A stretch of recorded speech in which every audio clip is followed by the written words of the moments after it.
بنے۔ اور اے پیغمبر صلی اللہ علیہ وآلہ وسلم، یہ بھی ان سے کہہ دو کہ اگر یہ لوگ سیدھے رستے پر رہتے تو ہم ان کے پینے کو بہت سا پانی دیتے تاکہ اس سے ان کی آزمائش کریں، اور جو شخص اپنے پروردگار کی یاد سے منہ پھیرے گا وہ اس کو سخت عذاب میں داخل کرے گا۔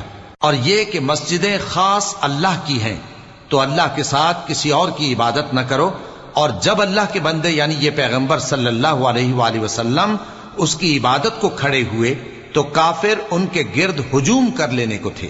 اے نبی صلی اللہ علیہ وآلہ وسلم، کہہ دو کہ میں تو اپنے پروردگار ہی کی عبادت کرتا ہوں اور کسی کو اس کا شریک نہیں بناتا۔